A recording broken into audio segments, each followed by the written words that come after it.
तो शुरू करते हैं कहानी को। सबसे पहले हरिहर काका जो हमारे इस कहानी के नायक हैं और प्रताड़ित भी हैं, तो उनका परिचय हम देखते हैं। हरिहर काका उसी गांव में रहते हैं जिसमें लेखक रहता था, यानी कि हमारे मिथिलेश्वर जी जिस गांव में रहते उसी गांव में रहते थे। हरिहर काका के 4 भाई, उन्हें छोड़कर सभी का परिवार है। हरिहर काका के 2 विवाह हुए, किंतु उनकी दोनों पत्नियां लंबे समय तक उनके साथ नहीं देख सकी, यानी कि बहुत जल्दी ही उन दोनों की मृत्यु हो गई और उनकी मृत्यु हो गई। हरिहर काका निसंतान रह गए, यानी कि हरिहर काका का कोई परिवार नहीं, ना पत्नी है और ना ही बच्चे हैं। वे सब अपने भाइयों के साथ रहते हैं। वे अब क्या करते हैं, वे अपने भाइयों के, जो उनके 4 भाई हैं ना, तो उनके साथ रहते हैं। उनके परिवार में 60 बीघे खेती योग्य जमीन है। यदि इसे विभाजित किया जाए तो हरिहर काका के हिस्से में 15 बीघे जमीन आती है। तो 4 भाई हैं हरिहर काका के, तो टोटल हो गए 5। और हरिहर काका के हिस्से में कितनी आई, 15 बीघे। उनकी कोई संतान न होने के कारण उनके भाइयों की दृष्टि उनकी जमीन पर है। अब चूंकि हरिहर काका के परिवार में कोई है नहीं, तो सीधे सीधे उनकी जितनी प्रॉपर्टी है वो उनके भाइयों को ही मिलेगी, तो उनकी दृष्टि वहीं पर है। लेखक और हरिहर काका के बीच संबंध। अब हमारे जो लेखक हैं मिथिलेश्वर जी, उनका हरिहर काका के साथ कैसा संबंध रहा। हरिहर काका और लेखक पड़ोसी थे। लेखक का हरिहर काका से बहुत घनिष्ठ संबंध था। हरिहर काका ने उसे बहुत आत्मीयता के साथ प्यार दिया, विशेष रूप से तब जब लेखक बहुत छोटा था। इसका एक कारण यह भी है कि हरिहर काका की अपनी कोई संतान नहीं थी और वह अपना सारा प्यार लेखक पर न्यौछावर कर देते थे। यही नहीं, वह अपने मन की अधिकांश बातें लेखक के साथ बांटा करते थे। अब लेखक का हरिहर काका को कोई परिवार ना होने के कारण, कोई बच्चा ना होने के कारण, उनको जो अपने एक बच्चे के प्रति प्यार होता है वो प्यार लेखक के साथ रहा। तो सिर्फ एक बच्चे के नाते प्यार नहीं, वो एक मित्र भी रहे, क्योंकि वो अपने मन की बातें भी लेखक के साथ शेयर किया करते थे। हरिहर काका के स्वभाव में परिवर्तन अब कैसे आया। कुछ समय से हरिहर काका ने अपनी परेशानियां एवं अपनी निजी बातें लेखक को भी बताना बंद कर दिया। जहां वो सारी बातें बताया करते थे, अब लेखक को वो सारी बातें उन्होंने बताना बंद कर दिया। इससे लेखक की चिंता बढ़ गई। वो कोई ऐसा कार्य करना चाहता था जिससे हरिहर काका पहले की तरह ही उससे अपनी सभी बातें को साझा करें, यानी कि कुछ ऐसा हो जिससे उन हरिहर काका को उन पे विश्वास बढ़े लेखक पे, और जैसे वो पहले अपनी सारी बातें बताया करते थे वैसे फिर से सारी बातें बताएं। लेखक को ये बात पता चली कि हरिहर काका के परिवार तथा धार्मिक समुदाय ने उन्हें बहुत दुख दिए थे, जिससे वे परेशान रहने लगे थे, और इस परेशानी का अंत उनके मौन के रूप में हुआ। अब वह किसी से कोई बात नहीं करते, चुपचाप बैठे रहते। अब लेखक ने पता किया कि भाई हरिहर काका के स्वभाव में इतना बदलाव क्यों आया। जो भाई वो पूरे गांव में हंसते खेलते घूमते थे, सबसे बातें करते थे, अब वो इतना चुप क्यों हो गए। तो जब इस सारी की पड़ताल करी लेखक ने, तो पता चला कि उनके परिवार ने और धार्मिक समुदाय के लोगों ने उनके साथ बहुत ही बुरा व्यवहार किया है, जिसकी वजह से हरिहर काका जो है पूरी तरीके से मौन हो गए। अब वो किसी अपने दूसरों से दूर अपनों तक से बोलने में कतराते थे, किसी से नहीं, चुपचाप बैठे रहते। कुछ कोई उनसे कुछ पूछे, एक बार देखें और सर घुमा लें, कोई भी रिस्पॉन्स नहीं किया करते थे। ठाकुर बाड़ी का गांव में महत्व। अब हम बताते हैं, गांव में एक ठाकुर बाड़ी थी, यानी एक मंदिर था, और उसके अंडर काफ़ी हद तक ज़मीन आती थी, काफ़ी काम काज आता था, तो वो ठाकुरबाड़ी एरिया कहलाता था। तो उसका गांव में क्या महत्व था। गांव में ठाकुरबाड़ी लोगों के बीच बहुत लोकप्रिय है। ये एक पूजा स्थल है, यानी मैंने बताया एक मंदिर है। इसकी स्थापना के विषय में ठीक ठीक जानकारी किसी को नहीं है। हाँ, इतना अवश्य पता है कि एक संत आकर यहाँ रहने लगे थे। लोगों ने मिलकर चंदा आदि एकत्र किया और यहाँ एक मंदिर का निर्माण करवाया, जो बाद में बढ़ता चला गया। यानी कि संत रहे तो लोगों की आस्था बढ़ी, पैसे इकट्ठा करके वहाँ मंदिर बनाया, और धीरे धीरे ये मंदिर बढ़ता चला गया। ठाकुरबाड़ी का गांव वालों के लिए इतना महत्व है कि जब भी कोई ग्रामीण नया कार्य आरंभ करने की बात सोचता है, तो वह ठाकुरबाड़ी में आकर मनौती मानता है, क्योंकि ठाकुरबाड़ी पर सबको बहुत विश्वास है। अब ठाकुरबाड़ी चूंकि एक मंदिर है तो सबकी आस्था है, तो गांव में कोई भी अच्छा काम होगा या कोई नए काम की शुरुआत करेगा, तो वहाँ मनौती मानना, पूजा अर्चना करना, ये लोगों का एक नॉर्मल रूटीन है। ठाकुरबाड़ी का संचालक एक धार्मिक समिति द्वारा किया जाता है। अब वो ठाकुरबाड़ी थोड़ी बड़ी हो गई है, तो वहां पर एक समिति का संगठन कर दिया गया है। तो उस पूरी ठाकुरबाड़ी की देखभाल सब कुछ करना उस समिति का काम है। इसके पास बहुत जमीन जायदाद है, यानी कि ठाकुरबाड़ी की जो धर्म समिति है उसके पास बहुत सारी जमीन है, क्योंकि कुछ लोग अपनी स्वेच्छा से देते हैं। कुछ लोगों का कुछ जमीनों का जब कुछ कोई भी अता पता नहीं होता कि उसके मालिक कौन है, तो वो भी ठाकुरबाड़ी के अंतर्गत ही आ जाती है। हाँ, अधिकांश समय ईश्वर का भजन कीर्तन चलता रहता है ठाकुरबाड़ी में। जब कभी गांव में कोई बड़ी आपदा आती तो ठाकुरबाड़ी के द्वार सभी के लिए खोल दिए जाते। मान लीजिए सूखा पड़ा है, अकाल पड़ गया है, बहुत ज़्यादा बारिश हो गई है या बारिश नहीं हुई, तो उस कंडीशन में ठाकुरबाड़ी के पास भाई ज़मीन है तो उनका अपना अनाज भी है। तो उस स्थिति में क्या किया जाता था, ठाकुरबाड़ी के द्वार खोल दिए जाते थे लोगों की सेवा के लिए, चाहे भोजन हो, चाहे किसी भी तरीके से आश्रय देना हो, वो द्वार उनके लिए खोल दिए जाते थे। अब आते हैं लेखक और ठाकुरबाड़ी। हमारे लेखक और ठाकुरबाड़ी का क्या संबंध रहा। लेखक की राय ठाकुरबाड़ी के विषय में बहुत अच्छी नहीं है। उनके विचार से यहाँ रहने वाले साधु संत कुछ करते धरते नहीं हैं। हाँ, ठाकुर जी का भोग लगाने के नाम पर अच्छा अच्छा भोजन करते हैं। इसके अतिरिक्त वे लोगों को अपनी बातों से मूर्ख बनाते हैं, जिनमें लोग फंस जाते हैं।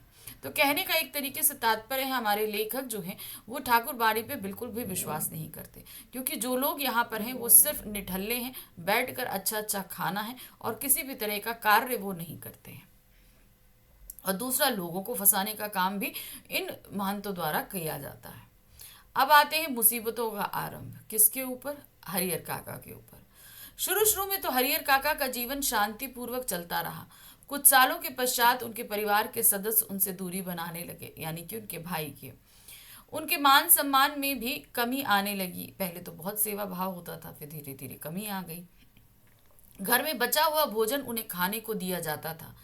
यदि वे बीमार हो जाते तो उनकी सेवा करने के लिए कोई नहीं आता। यहाँ तक कि उस समय उन्हें पानी पीने के लिए भी लाले पड़ जाते। यानी कि शुरू में जब ये हुआ कि आप हमारे साथ रहिए, तो उन्होंने इसलिए लालच में रख लिया कि भाई इनकी 15 बीघे ज़मीन हम लोग को मिल जाएगी। लेकिन भाई वो दिखावे का प्यार था, कितने दिन तक चलता? एक दिन होगा, 2 दिन होगा, 3 दिन होगा, फिर धीरे धीरे वो प्यार, मान सम्मान, देखभाल सब कुछ खत्म हो गया। खाना भी जो बच गया तो दे दिया, नहीं बचा तो नहीं दिया, ये कंडीशन हुआ करती थी। और अगर हरिहर काका बीमार पड़ जाए तो उनकी देखभाल करने को कोई नहीं, उन्हें एक गिलास पानी देने को कोई नहीं। बीमारी में वह स्वयं ही उठकर अपनी ज़रूरतों को पूरा किया करते थे। ऐसे में उन्हें अपनी दोनों पत्नियों की बहुत याद आती थी। भाई बीमारी में ऐसा लगता है कि हाँ कोई सेवा भाव कर दे, तो उस समय उन्हें अपनी पत्नियों की, जो दोनों पत्नियां हैं वो बहुत ही अच्छी थी और उनकी बहुत देखभाल किया करती थी, तो उस समय उन्हें बहुत याद आती थी कि वो होती तो शायद हमारी आज ये कंडीशन नहीं होती। परिवार से मोहभंग का कारण, भाई परिवार के साथ रह रहे थे, अब उन्हें परिवार के साथ जो मोह था वो किस तरीके से टूटा।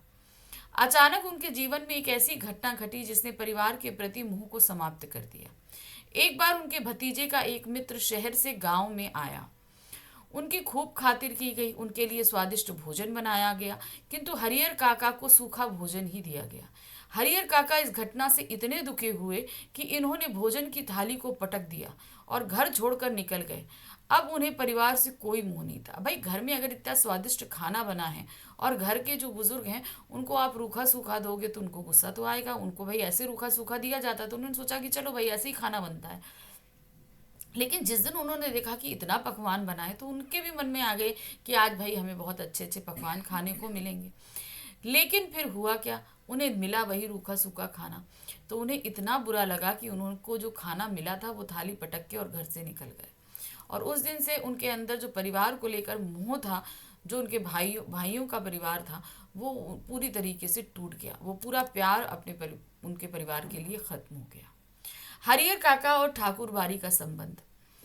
अन्य ग्रामीणों की तरह हरिहर काका भी समय मिलने पर ठाकुरबाड़ी जाया करते थे। ठाकुरबाड़ी के महंत इस बात को जानते थे कि हरिहर काका की अपनी कोई संतान नहीं है।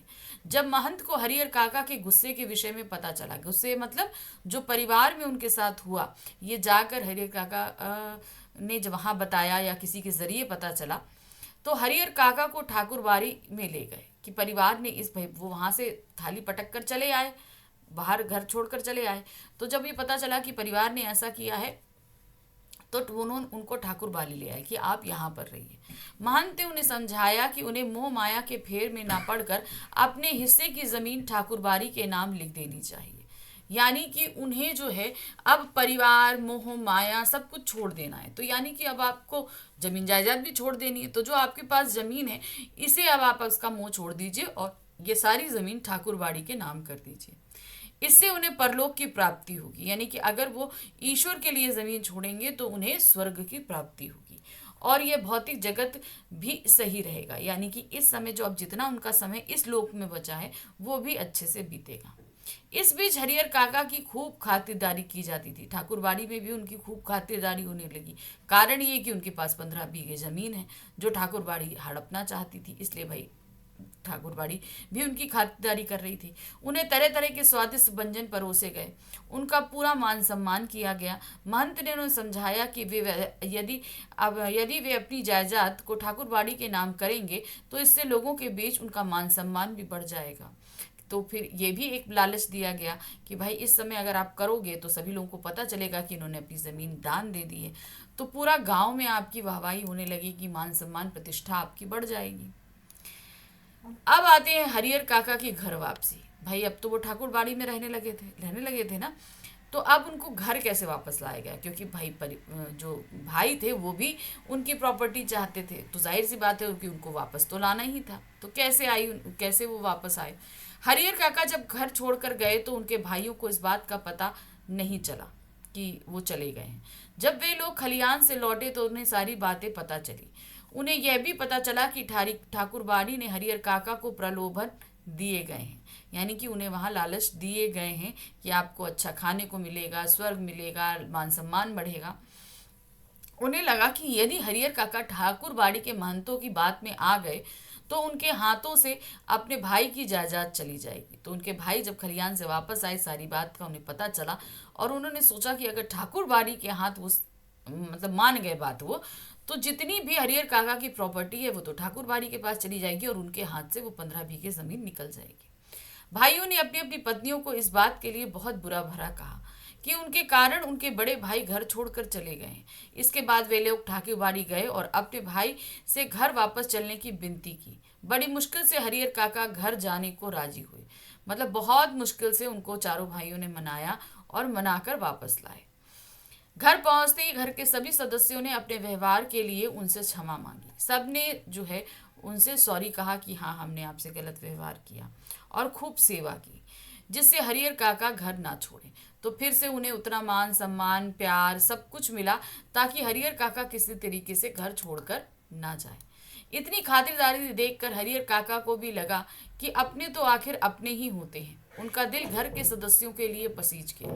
तो इतना सब सुनने के बाद जब इतना सब देखा तो उन्होंने बोला कि भाई अपने तो अपने होते हैं, गलती अपनों से ही होती है, हम क्षमा कर देते हैं। और वो जो इतना गुस्सा उनके दिल में भरा था वो सारा गुस्सा खत्म हो गया।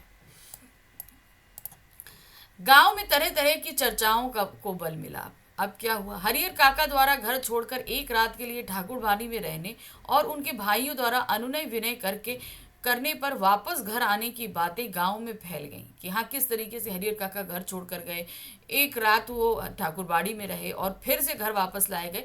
तो इस तरीके से भाई लोगों के बीच तो बातें बनने लगती हैं और बातें बनने लगी और गांव में तरह तरह की बातें होने लगी। इस बीच लोगों ने तरह तरह की बातें भी शुरू कर दी कि जैसे हरिहर काका को अपनी सारी जायदाद ठाकुर बाड़ी के नाम लिख देनी चाहिए। तो कुछ लोग जो ठाकुर बाड़ी में ज़्यादा जो है आस्था रखते थे तो उनका मानना था कि भाई इनके तो कोई परिवार है नहीं तो उन्हें अपनी सारी प्रॉपर्टी ठाकुर बाड़ी को दे देनी चाहिए, इससे उनका नाम अमर हो जाएगा। कुछ लोगों की राय इससे भिन्न थी। वे सोचते थे कि हरिहर काका को अपने हिस्से की जायदाद अपने भाइयों के नाम लिख देनी चाहिए। तो भाई जितने तरह के लोग उतने तरह की बातें और उतने ही तरह की सोच। कुछ कहें कि ठाकुर बाड़ी को दे दो, कुछ कहें कि भाई भाइयों को दे दो। तो सबकी अपनी अपनी बातें गांव में चलने लगी। मन की उलझन और हरिहर काका की लेखक से मंत्रणा। अब हरिहर काका भी सोच में पड़ गए तो किसी से सलाह लेनी थी तो लेखक से मंत्रणा हुई। एक दिन हरिहर काका ने अपने मन की उलझन लेखक को बताई। लेखक को लगा कि हरिहर काका उलझन के कारण सही निर्णय नहीं कर पा रहे हैं। सारी उलझन बताई तो कहते ना हमारे मन में दुविधा तो हम सही निर्णय नहीं ले पाते। तो वही चीज़ जो है हरिहर काका के साथ हो रही थी। बहुत सोच विचार के बाद फैसला लिया गया कि हरियर काका को अपने जीवित रहते हुए किसी को भी अपनी जायदाद का स्वामी नहीं बनाना चाहिए, क्योंकि पूर्व में जिन्होंने भी ऐसा किया था उनका जीवन नरक के समान हुआ। जब उन्होंने लेखक से मंत्रणा की तो लेखक ने बताया कि ऐसे बहुत से लोग रहे जो अपने जीवन काल में अकेले थे। उन्होंने अपने जीवित रहते ही अपनी प्रॉपर्टी जो है वो दूसरों को दे दी और उनकी दुर्दशा हो गई, यानी कि वो जीवित रहते उन्होंने नरक को भोग लिया। इसलिए हरिहर काका को जीवित रहते हुए अपनी प्रॉपर्टी, अपनी जमीन जायदाद किसी को भी नहीं देनी चाहिए। अब आते हैं हरिहर काका का अपहरण हुआ कैसे। इसी बीच एक दिन ठाकुरबाड़ी के महंत ने हरिहर काका का अपहरण कर लिया, जिससे उनके हिस्से की जायदाद को ठाकुरबाड़ी के नाम लिखाया जा सके। भाई ठाकुरबाड़ी के महंत ने उन्हें बहुत समझाया कि आप अपनी प्रॉपर्टी जो है ठाकुरबाड़ी को दे दीजिए, लेकिन हरिहर काका नहीं तैयार हो रहे थे। तो मगर महंत को तो चाहिए थी प्रॉपर्टी, तो उसने क्या किया, एक रात जो है हरिहर काका का अपहरण कर लिया। महंत और उनके आंधियों ने काका के अंगूठे के निशान ले लिए ताकि उनकी सारी जायदाद ठाकुरबाड़ी की हो जाए। मतलब ब्लैंक पेपर पे अंगूठे के निशान भी ले लिए गए।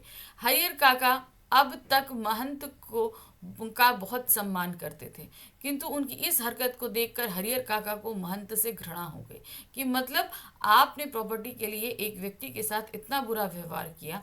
ये देखकर हरिहर काका को बहुत तकलीफ हुई और महंत, जिसकी वो बहुत इज्जत किया करते थे, उन्हें उनसे नफरत होने लगी।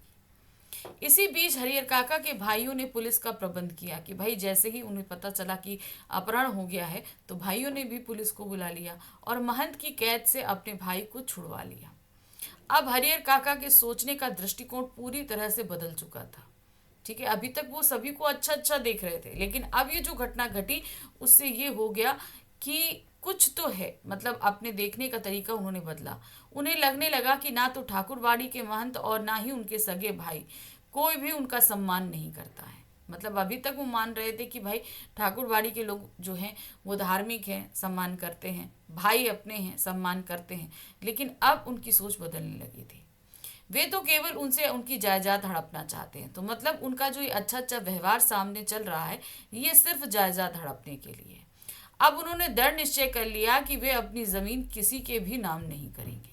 जब उन्होंने इनका अपहरण हो गया तो उनको इस चीज़ का अंदाज़ा हो चुका था कि अब क्या होने वाला है, क्योंकि लेखक उन्हें पहले ही समझा चुके थे इस बारे में।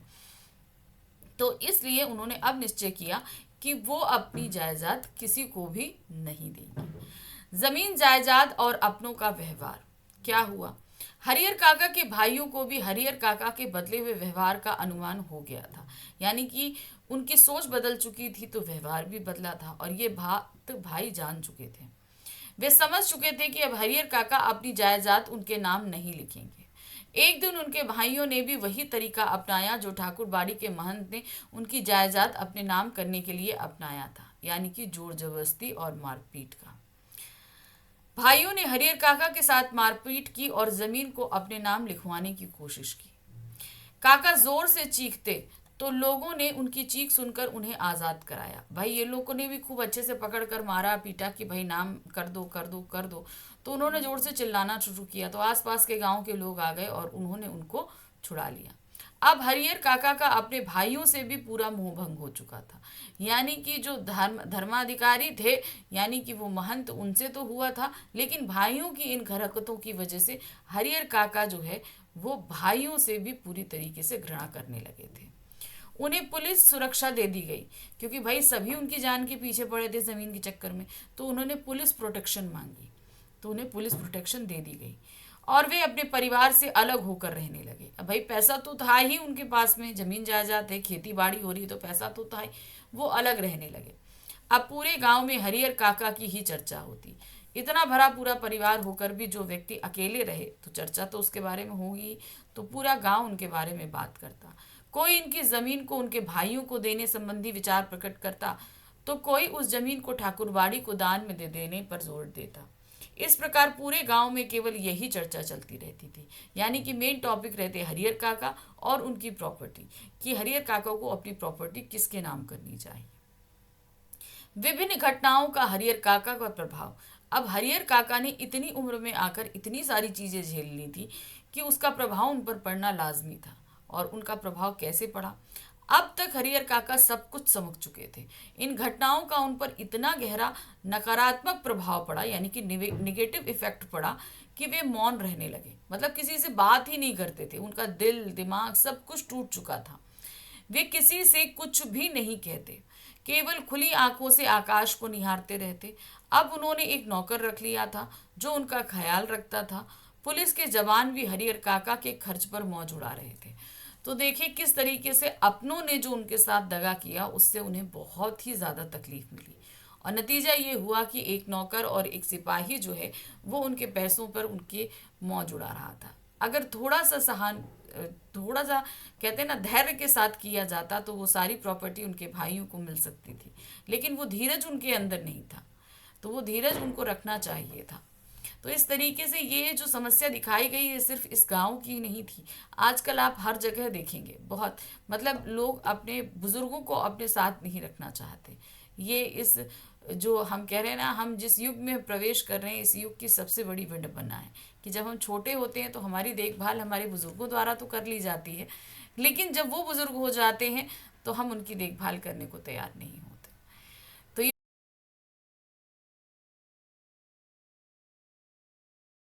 जो है वो बहुत ही नीरस रहा करता था। अब पाठ के सार पे आते हैं। तो पाठ के सार में सबसे पहले बच्चों का खेल प्रेम हम देखेंगे। क्या दिया गया है? लेखक ने अपनी आत्मकथा के इस अंश में स्पष्ट किया है कि बचपन में सभी बच्चों का एक जैसा हाल होता है। मध्यम वर्गीय परिवार के बच्चे बेतरतीब व मैले से कपड़े पहने छोटी छोटी गलियों में खेलते कूदते फिरते थे। भागते दौड़ते समय हाथ पैर छिलने या चोट लगने पर कोई परवाह नहीं करता, बल्कि परिवार वालों से डांट ही पड़ती थी। परंतु खेल के प्रति लगाव कम नहीं होता। लेखक बच्चों के इस खेल प्रेम को तब समझ पाया जब उसने बाल मनोविज्ञान पढ़ा। सभी बच्चों की आदतें मिलती जुलती हैं। उन दिनों बच्चे स्कूल जाने में रुचि नहीं लेते थे और माता पिता भी पढ़ाई के लिए जबरदस्ती नहीं करते थे। तो यहाँ पर बताया कि उन्होंने बड़े होकर बाल मनोविज्ञान पढ़ा। जो गुरदयाल सिंह जी है ना, जब वो बड़े हुए तो उन्होंने बाल मनोविज्ञान पढ़ा, तब वो बच्चों की मनोवृत्ति के बारे में जान पाए और तब वो उन्हें अपने बचपन से भी सिमिलर कर पाए। बचपन में क्या होता था, जब लोग खेलते कूदते थे फिर हाथ पैर में चोट लग जाती थी, चोट लेकर घर पहुंचे तब तो बहुत डांट मार पड़नी है। दवाई तो लगाई जाती थी लेकिन डांट मार भी पड़ती थी।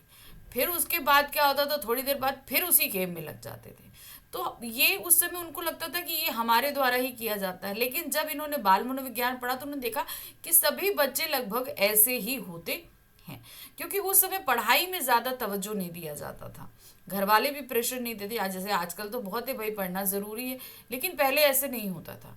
पहले घर वाले भी पढ़ने के लिए पढ़ा पढ़ा नहीं पढ़ा कोई बात नहीं, तो जो व्यवसाय हमारे घर में चल रहा है उसी में तो काम करना है, ना पढ़ा कोई बात नहीं इसी में काम करेगा। इस तरीके से हुआ करता था। तो पढ़ने के लिए इतना कोई प्रेशराइज नहीं करता था। लेखक का बाल्यकाल क्या है? लेखक के अधिकांश मित्र राजस्थान या हरियाणा के मूल निवासी थे। कहाँ थे? राजस्थान और हरियाणा के। और ये कहाँ से बिलोंग कर रहे थे? पंजाब से। जो व्यापार के उद्देश्य से आए अपने परिवार के साथ यहाँ रहते थे। तो कहाँ रहते थे? ये सभी लोग व्यापार के चक्कर में यहाँ पर आकर बस गए थे। उनकी बोली कम समझ में आती थी, पर खेलने की बात सभी भली प्रकार समझ लेते थे। बचपन में हरी भरी घास और रंग बिरंगे फूलों की सुगंध बहुत अच्छी लगती थी। उन दिनों स्कूल में साल के शुरू में 1-1.5 महीना पढ़ाई हुआ करती थी, फिर छुट्टियां शुरू हो जाती थी। तो अब यहाँ पर मैं आपको बताती हूँ क्या हुआ कि जो हमारे लेखक के मित्र थे वो ज़्यादातर जो है राजस्थान और हरियाणा से आए थे और वो वहीं की भाषा बोला करते थे। जैसे कि हमारे जो लेखक हैं वो पंजाब से हैं तो पंजाबी बोल रहे हैं, जो राजस्थान से आए वो राजस्थानी बोलेंगे, जो हरियाणा से आए वो हरियाणवी बोलेंगे। इसलिए इन सबको इनकी आपस में बातें बिल्कुल समझ में नहीं आती थी कि क्या बातें। लेकिन हाँ, खेल से संबंधित जो बातें होती थी वो इन सब की समझ में बहुत आसानी से आ जाया करती थी, इसीलिए ये सब भली भांति खेल भी पाते थे। बचपन में बताते हैं कि हम लोगों को प्रकृति से बड़ा प्रेम हुआ करता था। फूल घास पत्ता मिट्टी इन सब में खेलने का बहुत इच्छा किया करती थी। और अब भाई ज़्यादातर टाइम खेलने में जाता था क्योंकि पढ़ाई पर ना खुद इन लोगों का इतना ध्यान होता था, ना ही माता पिता इतना कोई ये जोर देते थे। और स्कूलों में भी पढ़ाई पे इतना नहीं होता था। पहले क्या होता था, जब साल शुरू होता था 2-3 महीने पढ़ाई हो और उसके बाद फिर छुट्टियां लग जाया करती थी। आज के तरह नहीं होता है कि भाई बहुत कम छुट्टियां लगती हैं वेकेशन, पहले वेकेशंस भी ज़्यादा लगा करते थे। ग्रीष्म अवकाश के दिन यानी कि गर्मियों की छुट्टी के समर वेकेशन का टाइम, छुट्टियां प्रारंभ होते ही लेखक गुरदयाल जी माँ के साथ ननिहाल चले जाते थे। अक्सर जैसे होता है कि छुट्टियां हुई और सब बच्चे अपने ननिहाल चले जाते थे। वहीं नानी खूब दही दूध मक्खन खिलाती, बहुत प्यार करती। जिस साल ननिहाल नहीं जा पाते तब अपने घर में थोड़ी दूर बने तालाब पर जाया करते थे। तो कभी कभी ऐसा एक साल भी होता था कि हम ननिहाल ना जाएं तो नानी के प्यार से वंचित रह जाते थे। जो खातिरदारी वहां ननिहाल में हुआ करती थी उससे वंचित रह जाते थे। और ना जाएं तो यहाँ पर उधम होता था घर में। घर से थोड़ी दूर जो एक तालाब था, कभी पानी में कूदते, कभी रेत के टीले पर चढ़ते, कभी कभी तालाब में कूदकर अच्छे तैराक की तरह हाथ पैर हिलाते। इन शरारतों में कब सुबह से शाम हो जाती पता ही नहीं चलता। तो पूरा टाइम उस तालाब पे जाकर मस्ती करना, खेलना, और कब सुबह से शाम हो गई नहीं पता। तो इस तरीके से ये गर्मियों के दिन जो है बिता दिए करते थे अगर ननिहाल में नहीं जाते थे तो। अब गर्मियां की छुट्टियां शुरू हुई तब तो इतना मस्ती हुई। अब आता है समय गर्मियों की छुट्टियां खत्म होने का। तब क्या होता है, अवकाश समाप्ति से पहले जैसे जैसे छुट्टियां बीतने लगती तो मास्टर जी द्वारा दिया गया यह कार्य सारी मस्ती में बाधा डाल देता। अब क्या भाई, समर वेकेशन की होमवर्क भी तो मिलता है ना, समर हॉलीडेज होमवर्क भी मिलता है, तो अब उन लोगों को भी मिला करता था। तो पहले तो वेकेशंस बिता दी सारी खेल कूद में, बिल्कुल काम नहीं किया, और आखिर आखिर में अब आती थी मुसीबत। जो सारी मस्ती है उस चिंता में खत्म हो जाती कि अरे मास्टर जी ने काम दिया था और काम अभी हुआ नहीं है, स्कूल जाएंगे और काम नहीं हुआ तो बहुत मार पड़ने वाली है, और ये सारा मस्ती जो है रफू चक्कर हो जाती थी। गृह कार्य पूरा करने के लिए हिसाब किताब लगाना शुरू होता। भाई अभी कुछ दिन बचे हैं अभी छुट्टी खत्म होने के, तो कितने सवाल कितने दिन में किए जाएं ये हिसाब किताब लगना शुरू हो जाता था। परंतु कुछ मित्र ऐसे भी थे जो छुट्टियों का काम करने की बजाय मास्टर जी की पिटाई को अधिक सस्ता सौदा समझते थे। कभी कभी कुछ समय के लिए लेखक भी ऐसे बच्चों को अपना नेता मान बैठता था। तो अब कहता तो मान लो कि जो है मास्टर जी ने आपको 100 सवाल दिए हैं और छुट्टी खत्म होने के 6 दिन बाकी हैं, तो उन्होंने ये सोच लिया कि चलो 6 दिन बाकी है, पाँच क्या कहते हैं हम 20-20 क्वेश्चन भी पर डे करेंगे तो आराम से 100 क्वेश्चन 5 दिन के अंदर खत्म हो जाएंगे। ये हिसाब लगता। फिर क्या होता कि जब अब फिर कम कम दिन हुए, अब बचे 4 दिन, तो चलो भाई 25-25 सवाल कर लेंगे, 4 दिन में खत्म हो जाएंगे। तो इस तरह करते करते दिन कम होते जाते और सवालों की संख्या बढ़ती जाती और ये चिंता धीरे धीरे बढ़ती जाती। और उसी में कुछ इनके मित्र ऐसे भी थे, वो कहते कि कौन काम करेगा, इससे अच्छा तो मास्टर जी की हम डांट खा लेंगे बहुत है, मार खा लेंगे बहुत है। तो कभी कभी लेखक भी उन्हीं लोगों में शामिल हो जाता कि चलो पढ़ाई होमवर्क नहीं करेंगे, हम मार ही खा लिया करेंगे। विद्यालय का वातावरण। अब जिस विद्यालय में हमारे लेखक पढ़ने जाते थे उसका वातावरण कैसा था। लेखक का स्कूल बहुत छोटा था, उसमें केवल 9 कमरे थे। दाईं ओर पहला कमरा हेडमास्टर श्री मदन मोहन शर्मा जी का था। स्कूल की प्रार्थना के समय वह बाहर आते और अनुशासन में खड़े छात्रों को देखकर बहुत खुश होते थे। तो वो कब आते थे, प्रेयर के टाइम बाहर आते और सब डिसिप्लिन खड़े रहते थे तो बहुत अच्छा लगता था। मास्टर प्रीतम चंद जो खेल अध्यापक थे, स्वभाव से बहुत कठोर थे। सरल तथा विनम्र स्वभाव के हेडमास्टर 5वीं और 8वीं कक्षा को अंग्रेजी स्वयं पढ़ाते थे। तो जो हेडमास्टर थे आपके मदन मोहन शर्मा जी, ये जो है क्लास 5th से लेकर 8th तक के बच्चों को इंग्लिश पढ़ाया करते थे। और खेल अध्यापक थे प्रीतम चंद, यानी कि स्पोर्ट टीचर थे। क्रोध आने पर कभी कभी गाल पर हल्की सी चपत दे देते, और अगर भाई वो बहुत ही विनम्र स्वभाव के थे जो हेडमास्टर मदन मोहन जी थे, और कभी गुस्सा आए तो बच्चे को बस हल्की सी चपत गाल पे दे दिया करते थे। फिर भी स्कूल जाने से बच्चे जी चुराते थे। कभी कभी ऐसी सभी स्थितियों में रहते हुए भी स्कूल उस समय अच्छा लगने लगता जब खेल अध्यापक स्काउटिंग का अभ्यास कराते। तो पढ़ने के लिए स्कूल जाने का मन किसी का नहीं करता था, लेकिन जब स्काउट का टाइम होता था तो बच्चे सारी परिस्थितियों को पार करके स्काउटिंग के लिए पहुंच जाते थे। नीली पीली झंडियां हाथों में पकड़वा कर ऊपर नीचे दाएं बाएं करवाते और गलती ना करने पर जब वह शाबाश कहते, यानी कि खेल मास्टर प्रीतम चंद जो थे, वो हाथ में जब स्काउटिंग होती है तो झंडियाँ पकड़ाई जाती, दाएं बाएं लेफ्ट राइट किया जाता, और जब गलती नहीं होती तो शाबाश बोला करते थे। तो ऐसा लगता था कि लेखक या उसके मित्रों ने किसी फौज से के सभी तमगे यानी मेडल जीत लिए हैं। तो प्रीतम चंद जो थोड़ा सा क्रोधी स्वभाव के टीचर थे, उनसे ये जल्दी सभी बच्चे बहुत डरा करते थे। लेकिन स्काउटिंग के टाइम अगर आपने कोई गलती नहीं करी तो आपको शाबाशी मिलती थी, और उस शाबाशी को पाकर इन लोगों को लगता था जैसे इन लोगों ने जो है सेना का कोई मेडल जीता हो। अब आते हैं लेखक का मध्यम वर्गीय परिवार था, तो मतलब आर्थिक रूप से इतने संपन्न लोग नहीं थे ये लोग। हेडमास्टर साहब लेखक को हर वर्ष किसी धनी लड़के की पुस्तकें दिला देते थे। भाई इनके पास इतना पैसा भी नहीं था कि हर साल नई किताबें खरीदी जा सके। तो हेडमास्टर बहुत विनम्र स्वभाव के थे, तो एक अमीर लड़का था, वो जब आगे क्लास में जाता तो अब उसकी पुस्तकें जो हैं वो लेखक को वो दिला देते थे ताकि लेखक हमारे आगे बढ़ सके। यद्यपि उन दिनों नई किताबें भी बहुत कम कीमत में आ जाती थी, परंतु मध्यम परिवर्गीय परिवार के लिए 1 रुपए की भी बहुत कीमत होती थी। अपने परिवार में लेखक ही पहला लड़का था जो स्कूल जाने लगा था, यानी कि इससे पहले कोई भी बच्चा लेखक से पहले स्कूल नहीं गया था। लेखक को नई श्रेणी में पहुंचने पर कभी कोई विशेष प्रसन्नता नहीं होती थी। वह सदैव पढ़ाई का बोझ बढ़ने और अध्यापकों द्वारा भयभीत रहता था। तो लेखक को एक तो पढ़ाई में इतना इंटरेस्ट भी नहीं था, और दूसरा उनको जो किताबें मिलती थी वो उन्हें पुरानी मिलती थी, जबकि हमारे लेखक को नई किताबों में से आने वाली जो महक है वो बड़ी अच्छी लगा करती थी, मगर इनको कभी पढ़ने को नहीं मिलती, तो वो इतना इंटरेस्ट नहीं लेते थे। और दूसरा, नई क्लास में जाओगे, सिलेबस बढ़ेगा, पढ़ाई बढ़ेगी, इसकी टेंशन, टीचर्स की टेंशन उन्हें रहा करती थी।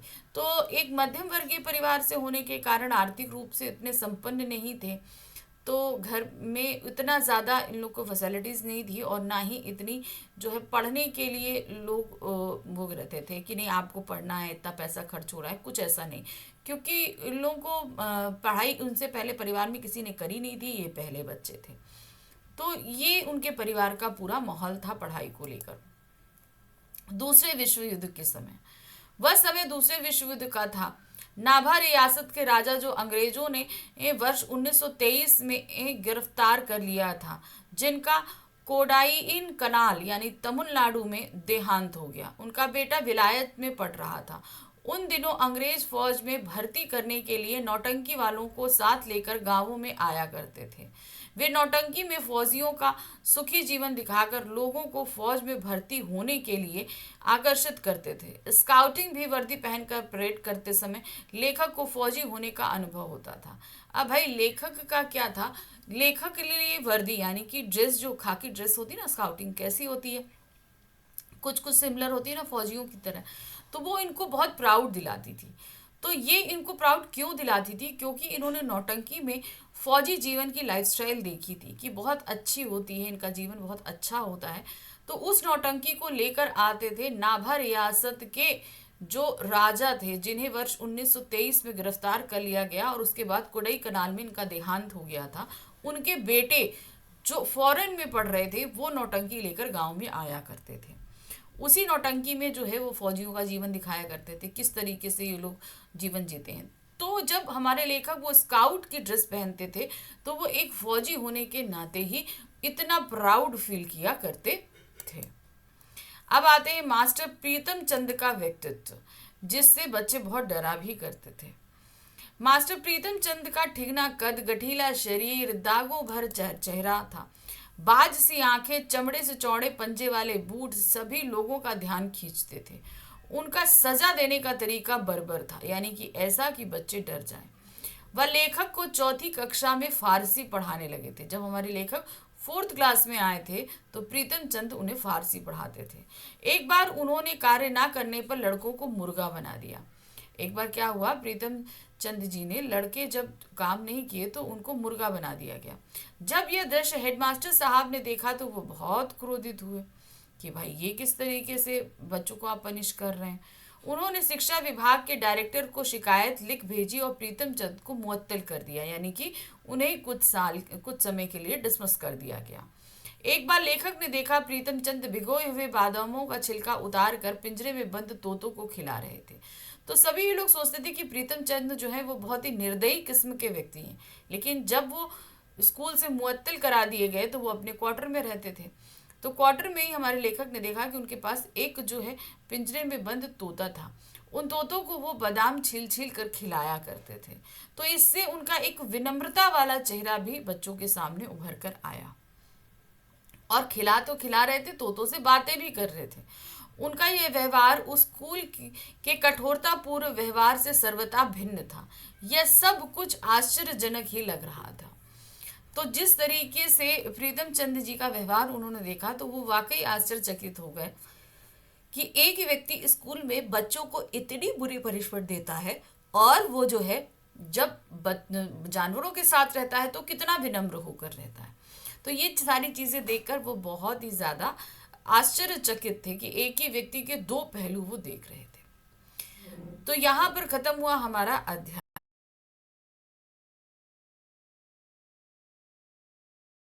समाप्त करते हुए दिखाया है टोपी शुक्ला के माध्यम से। अब इसके पाठ के सार को देखिए, क्या दिया है। इफ़न और टोपी की मित्रता। तो जैसे भी बताया गया कि टोपी का पूरा भरा पूरा परिवार था, लेकिन उसके बावजूद उसे अपनापन अपने घर में नहीं मिलता था। तो फिर वो कहाँ जाता है, वो जाता है बाहर। उसका एक स्कूल का फ्रेंड है इफ़न, वो उससे मित्रता करता है और उसके घर जाया करता है। उसके घर में उसकी दादी है जिससे साथ उन्हें अपनापन मिलता है। तो अब टोपी की और इफ़न की मित्रता के बारे में पढ़ेंगे। इफ़न और टोपी में घनिष्ठ मित्रता थी। इनकी पहली मुलाकात तब हुई थी जब टोपी चौथी कक्षा का छात्र था, यानी कि 4th क्लास में। टोपी के जीवन की यह पहली मित्रता थी। टोपी आए दिन इफ़न के घर जाता था। टोपी को इफ़न की दादी से गहरा लगाव हो गया था। वह उनके पास बैठकर उनसे कहानियां सुना करता था। तो इफ़न की दादी से उसे बहुत लगाव था। तो वो अपनापन जो वो उसे अपने घर में नहीं मिला, वो उसकी दादी से मिला जाके, इफ़न की दादी से। उनके घर जाना, वहाँ बैठकर दादी से कहानियां सुनना उसे बहुत ही पसंद आया करता था। इफ़न और उसका परिवार। अब इफ़न और उसके परिवार के बारे में देखते हैं। इफ़न के पिता सैयद मुर्तजा हुसैन भी हिंदुओं का छुआ नहीं खाते थे। जिस तरीके से टोपी के घर में मुसलमानों की बात भी वर्जित है, उसी तरीके से इफ़न के घर में भी हिंदुओं का आना और वहाँ पर कोई चीज़ छूना, ये बिल्कुल वो लोग वर्जित मानते थे। परंतु वो मरे तो उन्होंने ये वसीयत नहीं की कि उनकी लाश को करबला ले जाया जाए। इफ़न की परदादी भी हिंदुओं का छुआ नहीं खाती थी। वे बड़ी नमाजी बीवी थी, परंतु जब उनके इकलौते बेटे को चेचक निकली तो वे चारपाई के पास एक पैर पर खड़े होकर बोली कि मतलब इन लोगों के यहाँ जो इफ़न का घर है, वो लोग भी हिंदुओं से ज़्यादा राफ्ता नहीं रखते थे। लेकिन जब उनके बेटे, दादी के बेटे यानी कि इफ़न के बाप को चेचक निकली तो उन्होंने क्या कहा, माता मोरे बच्चे को माफ करियो। यानी कि उसमें भी उन्होंने कहा हिंदू माता, हिंदू देवी से ये प्रार्थना करी। वे 9-10 वर्ष की आयु में ब्याह कर पूरब से लखनऊ आई थी। पूर्विया यानी कि बिहार साइड से वो कहाँ आई थी, ब्याह करके लखनऊ। जब तक जिंदा रही पूर्वी बोलती रही। वह मौलवी की ही नहीं, एक जमींदार की बेटी भी थी। तो मतलब वो मौलवी की पत्नी बनकर आई थी और एक जमींदार के घर से आई थी जो खुद भी एक मौलवी थे। दूध, घी और दही खाने की शौकीन थी, परंतु लखनऊ में इन चीज़ों का अभाव था, क्योंकि भाई जमींदार के घर से थी तो वहाँ पर तो ये सारी चीज़ें अथाह तादाद में होती हैं। लेकिन जब यहाँ ब्याह कर मौलवी के घर आई तो भाई बहुत ही ज़्यादा पाबंदियाँ थी, खाने पीने, उठने बैठने, हंसने बोलने, हर चीज़ की। जब मरी तो उन्हें बनारस के फातमैन में दफन किया गया। तो जब वो मरी तो उन्होंने ये इच्छा करी कि उन्हें बनारस में के फातमैन में दफनाया जाए। अब आते हैं टोपी का इफ़न की दादी से लगाव। अब इफ़न की दादी से टोपी का बहुत लगाव था। क्या, इफ़न को अपनी दादी से बहुत प्यार था। किसको? इफ़न को। जब वह पूर्वी बोली में कहानियां सुनाती तो इफ़न और टोपी खुश हो जाते थे। टोपी को इफ़न की दादी अपनी माँ की तरह ही दिखाई देती, जबकि टोपी अपनी दादी से प्यार नहीं करता था। ये नहीं था कि टोपी शुक्ला की दादी नहीं थी, मगर टोपी की शुक्ला की जो दादी थी वो बहुत ही स्ट्रिक्ट थी। मतलब बहुत बात बात पे डांट देना, अनुशासन, ये सारी चीज़ें थी। इसलिए टोपी को उसकी अपनी खुद की दादी नहीं अच्छी लगती थी और उसे इफ़न की दादी के साथ बैठना उठना, उनसे कहानियाँ सुनना पूर्वी भाषा में बहुत ही पसंद आया करता था। पूर्वी बोली पर हंगामा। एक बार पूर्वी बोली पर क्या हंगामा हो गया। भृगु नारायण शुक्ला के घर भी आधुनिकता का वातावरण दिखाई देता था, यानी कि टोपी शुक्ला के घर में। और भृगु नारायण शुक्ला कौन थे? टोपी शुक्ला के पिताजी। एक बार की बात है, परिवार के सभी लोग मेज कुर्सी पर बैठे भोजन कर रहे थे कि अचानक टोपी बोला, अम्मी जरा बैगन का भुर्ता। अम्मी शब्द सुनकर सभी खाते खाते रुक गए, क्योंकि भाई ये तो एक हिंदुओं का घर था और यहाँ पर अम्मी शब्द सुनकर सब भौचक्के रह गए। तभी टोपी की दादी सुभद्रा देवी बोली, ठीक है, अम्मी शब्द कहीं से सीखा? कहाँ से सीखा? टोपी ने जवाब दिया, ये हम इफ़न से सीखा। अब ये पूरबिया बोली थी, ये हम इफ़न से सीखा है। सभी टोपी की माँ रामदुलारी बोल पड़ी। मतलब इतनी बात हुई कि टोपी की माँ बोल पड़ी, ते कौन मियाँ के लड़का से दोस्ती कर लिए हो बा क्या रे? तो यहाँ पर वो कहे कि तुमने क्या किसी मियाँ के लड़के से दोस्ती कर ली, यानी किसी मुसलमान के लड़के से दोस्ती कर ली।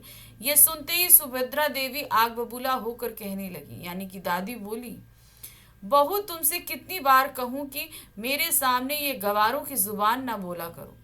टोपी की दादी तो चिकर अंदर चली गई, परंतु माँ ने टोपी की खूब पिटाई करी कि भाई टोपी की माँ ने जो बोली पूरबिया, ये बात जो है टोपी की दादी को बिल्कुल अच्छी नहीं लगी और वो चिढ़कर अंदर चली गई। लेकिन अम्मी बोलने के नाम पे टोपी की बहुत पिटाई हुई उस दिन। फिर टोपी इस बात के लिए तैयार नहीं हुआ कि वह इफ़न के घर नहीं जाएगा। मुन्नी बाबू और भैरव टोपी के भाई ये नज़ारा देखते रहे, परंतु कुछ नहीं बोले। उस दिन टोपी को बहुत अकेलापन लगा कि मतलब जब टोपी की माँ उसे मार रही थी तो और बार बार ये बोल रही थी कि तुम अब से इफ़न के घर नहीं जाओगे, लेकिन वो इफ़न के घर ना जाने के लिए तैयार नहीं हुआ। वो अड़ा रहा कि वो जाएगा ही जाएगा। और जब उसकी ये पिटाई हो रही थी तो टोपी के जो दोनों भाई थे वो देख रहे थे। कौन? मुन्नी बाबू और भैरव सारा नज़ारा देख रहे थे, लेकिन उन्होंने एक बार भी अपने भाई को पिटाई से बचाने की कोशिश नहीं करी। इफ़न की दादी का निधन। अब टोपी का बहुत ही ज़्यादा लगाव था इफ़न की दादी से, क्योंकि उसे वो अकेलापन जो उसे अपने घर पे लगता था वो दूर कहाँ करने जाता था? इफ़न के घर में। तो वो जब उनका देहांत हुआ तो इफ़न टोपी को और इफ़न को दोनों को ही बहुत झटका लगा, और ख़ास तौर से टोपी को। इफ़न की दादी टोपी को बहुत प्यार करती थी। टोपी इफ़न को बात बात पर कहता रहता था कि हम दोनों अपनी दादी बदल लेते हैं। टोपी को अपनी दादी तनिक सा भी लगाव नहीं था, यानी कि टोपी बार बार बोलता कि हम दोनों अपनी दादी बदल लेते हैं, अर्थात मेरी दादी इफ़न ले ले और इफ़न की दादी हम ले लें। उसे बिल्कुल भी प्यार नहीं था अपनी दादी से। जब इफ़न की दादी का निधन हुआ तो उस दिन वे दोनों दोस्त बहुत रोए थे, क्योंकि टोपी को भी बहुत लगाव था दादी से और इफ़न को भी। खास तौर से टोपी को अपना जीवन इफ़न की दादी के बिना अकेला लगने लगा और वह बेचैन रहने लगा। तो इफ़न की दादी के जाने के बाद उसे बहुत ही ज़्यादा अकेलापन सताने लगा था। किसको? टोपी को। टोपी के जीवन में सन्नाटा। अब क्या हो गया था? टोपी के जीवन में एकदम सन्नाटा आ गया। कैसे? इफ़न की दादी की मौत की खबर से वह बहुत उदास हो गया। शाम को इफ़न के घर गया तो पहले से ज़्यादा लोग एकत्रित थे। भाई एक निधन हुआ है तो लोग घर में रहेंगे ही रहेंगे, परंतु सन्नाटा उससे भी कहीं अधिक एक दादी के ना होने से टोपी के लिए घर बिल्कुल खाली था। मतलब वो जाता था उस घर अक्सर, लेकिन वो घर उसे बड़ा अच्छा लगता था क्योंकि लोग कम रहते थे, लेकिन उसकी दादी रहा करती थी। लेकिन दादी की मौत के बाद जब गया तो वहाँ बहुत सारे लोग थे, लेकिन वो घर पूरी तरीके से सन्नाटे में था। वो घर उसको पूरी तरीके से खाली लग रहा था। क्यों? क्योंकि दादी के बिना उसे वो घर अच्छा लग ही नहीं रहा था। टोपी ने एक बार फिर इपन से कहा, कितना अच्छा होता तेरी दादी की जगह मेरी दादी मर गई होती। मतलब उसे इस बात से भी पता चल रहा है कि उसे अपनी दादी से 1% का भी लगाव नहीं था।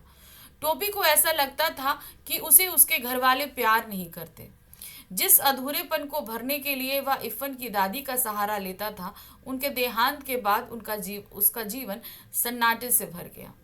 तो उसके जीवन में जो अकेलापन था वो दादी के साथ बैठने से दूर हो जाता था। लेकिन अब दादी नहीं है तो उसे उसका जीवन पूरी तरीके से अधूरा लगने लगा था।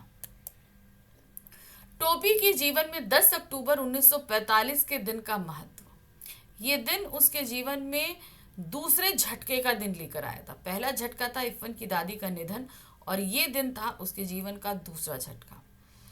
टोपी के जीवन में अधूरापन तब और बढ़ गया जब इफ़न के परिवार मुरादाबाद चला गया, क्योंकि क्या हुआ, मुर्तज़ा अली जी का जो है वो ट्रांसफ़र हो गया। वो कलेक्टर थे तो उनका ट्रांसफ़र हो गया। तो वो ट्रांसफ़र होकर मुरादाबाद चले गए। 10 अक्टूबर 1945 का दिन टोपी के जीवन में अत्यंत महत्वपूर्ण था, क्योंकि उसी दिन उसने प्रण लिया था कि वह अब ऐसे किसी लड़के से दोस्ती नहीं करेगा जिसके पिता की तबादले वाली नौकरी हो। इफ़न के पिताजी के तबादले के बाद टोपी ने ऐसी प्रतिज्ञा ली थी। अब क्या हुआ था, इफ़न के पिताजी ही का ट्रांसफ़र हो गया, वो लोग मुरादाबाद चले गए, इफ़न को भी जाना पड़ा। तो उसके जीवन का खालीपन दूर करने के लिए जो एकमात्र सहारा बचा था इफ़न, वो भी उससे दूर हो गया। उस दिन यानी कि 10 अक्टूबर 1945 के दिन टोपी ने ये निर्णय लिया कि अब वो किसी ऐसे लड़के से कभी भी फ्रेंडशिप नहीं करेगा जिसके पिता ट्रांसफरेबल जॉब में हो, क्योंकि हम फ्रेंडशिप करते हैं और वो लोग चले जाते हैं तो ये बहुत ही तकलीफ वाली बात हो जाती है। तो ये प्रतिज्ञा उसने इसी कारण से ली थी। नेक्स्ट है टोपी को कुत्ते से कटवाना। अब क्या हुआ, टोपी के चले जाने के बाद कलेक्टर वाला बंगला खाली हो गया। फिर वहाँ दूसरे कलेक्टर साहब आए तो उनका परिवार रहने लगा। उनके परिवार में भी 3 लड़के थे। तो जैसे इफ़न वहाँ जाया करता था फिर से वैसे ही गया, और फिर उसके बाद वहाँ उसके साथ ये घटना घटी। इफ़न के पिता के तबादले के पश्चात नए कलेक्टर साहब आए और उसी कोठी में रहने लगे जिसमें इफ़न की फैमिली रहती थी। उनके 3 बेटे थे, डब्बू, नीलू और गुड्डू। उनमें से तीनों से ही टोपी की दोस्ती नहीं हो पाई। मतलब वो वहां पहुंचा तो दोस्ती करने के लिए, पर किसी ने भी उससे दोस्ती नहीं की। कोठी के माली और चपरासी टोपी को अच्छी तरह पहचानते थे, इसीलिए टोपी ने एक बार हिम्मत करके कोठी में प्रवेश किया। क्योंकि सभी लोग, भाई टोपी वहां आता जाता रहता था तो वहां के चपरासी माली उसे जानते थे, इसलिए टोपी को वहां आने से नहीं रोका। वो एक बार चला गया अंदर, परंतु किसी बात पर टोपी की उनसे कहासुनी हो गई। किससे? उन तीनों कलेक्टर के उन तीनों लड़कों से, डब्बू, नीलू और गुड्डू से जो है वो थोड़ी कहासुनी, क्योंकि भाई वो लड़कों के अंदर वो अहंकार था कि हम कलेक्टर के बेटे हैं। इस वजह से वो बहुत इंग्लिश में बात कर रहे थे।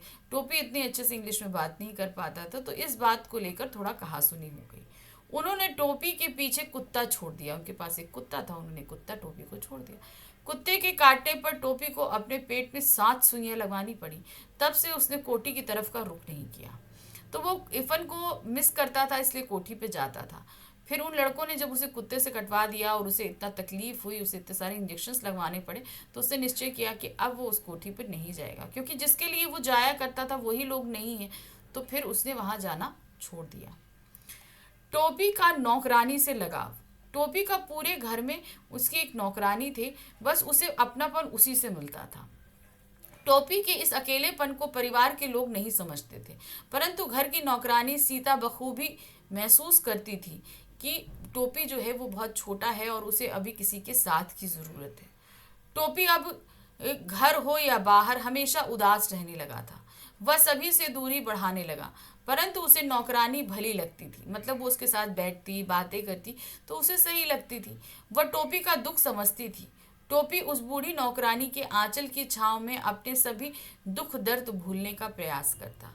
तो मतलब जो उसे थोड़ा सा सुकून उसे दादी के पास मिलता था, वैसा ही कुछ थोड़ा सा सुकून उसे अपनी इस बूढ़ी नौकरानी के पास मिलने लगा था, जो इसे घर में कहीं पर भी नहीं मिलता था। टोपी की पिटाई किस बात पर हुई? सर्दी के दिनों की बात है। मुन्नी बाबू और भैरव के लिए कोट का नया कपड़ा आया और टोपी को मुन्नी बाबू का कोट मिला। देखने में स्थिति अच्छी थी, परंतु वो था तो पुराना। टोपी ने वह कोट उसी समय नौकरानी केतकी के बेटे को दे दिया कि भाई सबके लिए नए कपड़े आए और उसे जो है चुन्नी बाबू का पुराना कोट मिला, मुन्नी बाबू का। तो भाई जब सबके लिए नया आए तो उसे पुराना कोट क्यों दिया गया? तो ये बात जो है टोपी को अच्छी नहीं लगी, तो उसने तुरंत ही वो कोट जो उसकी एक नौकरानी थी केत की, उसके बेटे को दे दिया। यह देख दादी को गुस्सा आया और उन्होंने कहा कि अब तू जाड़ा खा। इस बात पर टोपी अपनी दादी से उलझ गया। दादी ने आसमान सिर पर उठा लिया, जिसका दंड भी टोपी को मिला।